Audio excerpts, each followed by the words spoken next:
technically in basketball season, but everyone knows football in Texas just hits a little different. And ACU, they have a chance to win a conference title against a rival team as well, Tarleton.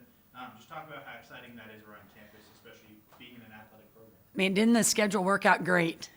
We have an opportunity to play for a conference championship just a little over an hour away. Hopefully lots of Wildcat fans will be there to experience that. I mean, fortunate they're not playing at Austin Peay or Southern Utah, like our fans can actually be there in person. I do want to address one thing about our football team, and I'm sure that our coaches have heard this. A lot of people have said this to me, like, our football team is good. They're winning these games, but they're kind of playing down to their opponent. Let me give you some perspective. The ACU football team is a ranked opponent. When they match up with an unranked opponent, that unranked opponent, they're like grasping onto their David and Goliath moment. Like they want to take down the giant. They are bringing their very best to the field when they get a chance to match up with ACU Wildcats. Our team is doing what they got to do. Our team's great. This is the best football team we've ever had at ACU. And I'm not taking anything away from any other team before us that has won a championship or whatever. This is the best team we've ever had. So when an unranked opponent gets a chance to play the Wildcats, who've been ranked all season long, it's their David and Goliath. And so our team is doing what they need to do. They hold on to a lead. They go grab the lead at the end.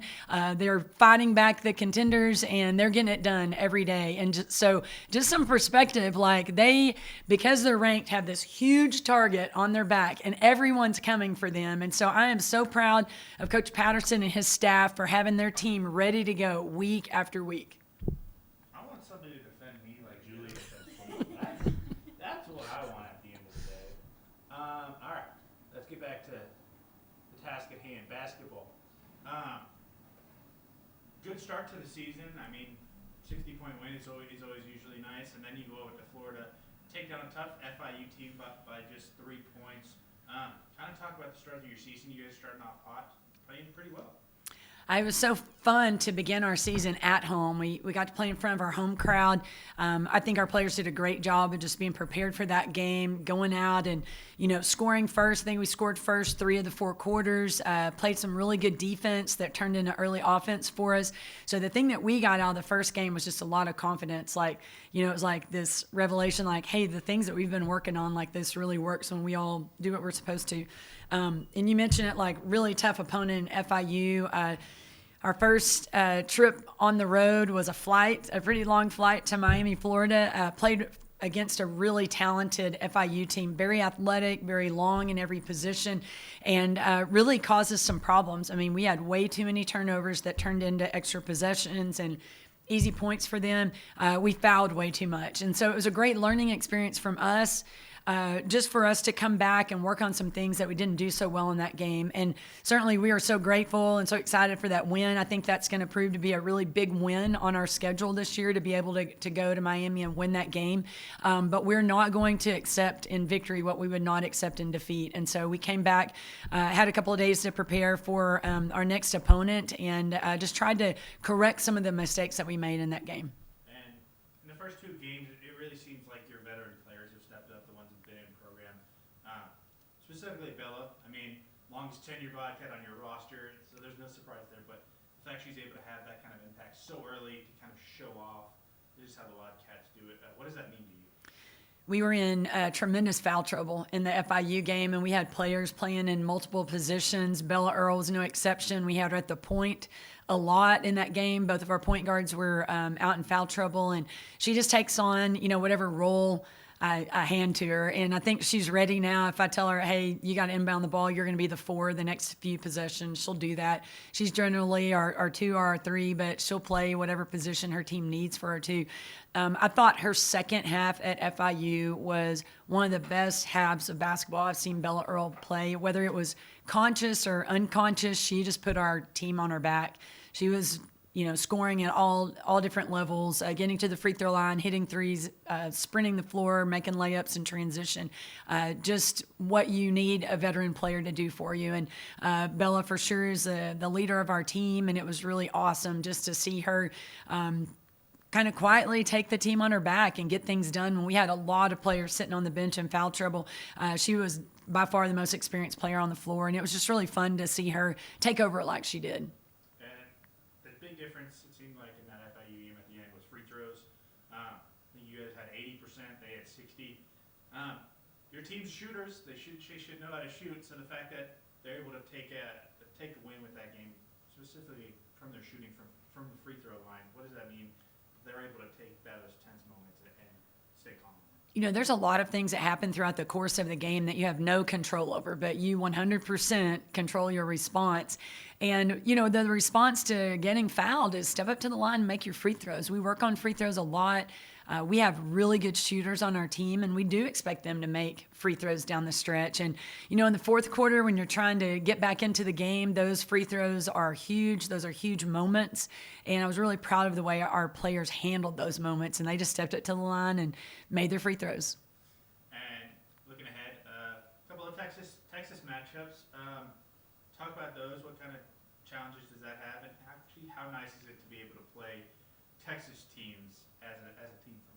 Well, we have Stephen F. Austin and North Texas this week, two really good programs, really good head coaches leading those teams. Thankful they're both at home. We certainly will appreciate having big crowds at those games. We need our sixth man to be out and help us out. Tuesday is a really exciting game hosting Stephen F. Austin. It's our elementary kid game. We're expecting about 2,000 elementary kids from around the Big Country area to come in. And if you've not experienced one of these games, I would encourage our fans to come out and just watch this game at 11 o'clock. It's going to be a great game between two really good opponents. I mean, we are very familiar with SFA. They're very familiar with us. We've developed a really awesome rivalry throughout the year, playing against them in the Southland and in the WAC. So it's going to be a highly contested match. Plus, just the environment is so fun. You're going to hear a lot of Disney songs, SpongeBob, you know, Kid Bop. You're going to hear some good music. You're going to hear a lot of cheering and screaming. It's going to be a really fun game. We hope that we have a big turnout for that. Not just the students, but hopefully a lot of our fans will come out just to experience that atmosphere. On Saturday, we're hosting North Texas. We're just so grateful to have them come to our arena. We've started home and home with them. We'll return the favor next year. But really good team. They were a great challenger in their conference last year, and they've got a lot of key returners coming back. We play at noon on Saturday. Will be another highly contested battle against two good teams. Hopefully our fans will come out. You can come watch us at noon on Saturday and still have time to drive to Stephenville to support our football team. Perfect. So in the first game, going back a little bit, it seemed like you left a lot of the starters in for like most of the game, even though it was like pretty out of hand. You know, what was like the reasoning for that, you think? I mean, our starters deserve to play. You know, they're the best players in their position right now. They needed to play, and I think the minutes were like, you know, everyone on the team played between 15 and 25 minutes, so it felt like everybody got a good opportunity to have some run in that game. You know, you do want your starters to have a chance to play together. I think just that cohesiveness as a group, they're going to be on the court a lot throughout the course of the season, so they needed to be out there together and just kind of get used to that. They practice together a lot, but it's hard to emulate games in practice, and so I just wanted them to be on the floor together a lot. And then as a coach, with these two upcoming games and, you know, games that'll come after that, what are some of the things you're looking for from the team early on in the season here? Yeah, you know, we've got two big games this week, both at home, and we'd like to see some corrections made from things that didn't go so well in our FIU game. We really need to take care of the ball better, and we're expecting really great pressure defense from our two opponents this week. So just taking care of the ball, cutting down those turnover numbers is something that we've really emphasized in practice. The other thing is just don't put your opponent on the free throw line so much. And when you're playing against teams that are more athletic, quicker, maybe even bigger, you really have to be disciplined, keep your hands off, move your lower body, you know, stop the ball and, you know, force the offense out of what they're trying to do by moving your lower body and not putting hands on the offense. We had our first sample of the Wildcat Den. What did you think about it? I love the students on the court. It was great. You know, obviously we're on the opposite end. I don't know how much harassment occurred against the other team, but that's why they were down on the floor, is just to distract the opponents. And so hopefully with each game, we'll figure out how to raise that harassment level and have fun with it. Obviously, our students don't really understand what it's like for us when we go on the road. I mean, there's some venues we play in, and it is just nonstop, just heckling and harassing the players on the court, but the players on the bench, the coaches just get it nonstop. And so, we'd really like to see our student section be a little bit more involved in that, just being a distraction to the other team. A lot of fouls in the FIU game, really tough, hard-fought game. What impressed you about your girls being able to just pull that out and kind of overcome the adversity there? I really, down the stretch, just being new, coaching this team is only our second game. I was like, are we going to be able to right the ship, get them off the free throw line, be able to get defensive stops without them continuing to, get the ball back or get to the free throw line. And I thought our players did a great job the last couple of minutes of the game. We were the ones that kind of benefited and got to the free throw line. It was a learning process for us for sure. Again, coming back, talking about that a lot, watching film on it, emphasizing in practice, like we cannot put people on the free throw line that many times. That's too many unguarded possessions. And so proud of the way our players just, kind of righted the ship down the stretch. We executed on offense, had a couple of big makes. Bella Earl hit a tough three. Bree Davis and Natalia came in the game and hit big threes for us.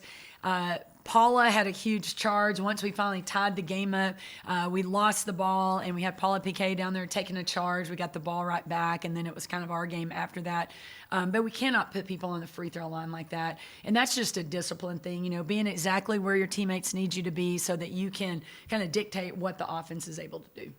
I believe Meredith Mays was held scoreless, had a big matchup there with their really talented and big center. What did you see from her? Yeah, we just can't have that. I mean, our starting five has to score. She's got to be able to knock shots down. The shots that she took were high percentage shots. We've just got to get her to slow down and be confident, knock those shots down. And so, we need every position to be a scoring threat. And our 5 position just was not a scoring threat in that game. And so she's had a couple of really good practices since then. And I don't think that we're going to see many more games like that from her. But she's a big presence in there for us offensively, also defensively. She got in some foul trouble that hurt us. We got there big in foul trouble, so both teams kind of played small, especially in the third quarter. But Meredith is a really good scoring threat for us. I don't think we'll see many games like that for her offensively. Do you have a timeline on Erin Woodson and Zoe Jackson? We really don't. It's a day-by-day process. They both have some, chronic injuries that they've just got to sit out for a while and heal those. And I think Erin will probably be back before Zoe, but we do not have a timeline. And then 2 games this week. What are your keys to winning both games? Don't foul so much. Keep your hands off. Dictate on defense without fouling. And take care of the basketball. We are better ball handlers, better passers than we've shown the first 2 games. We've got to take care of the basketball.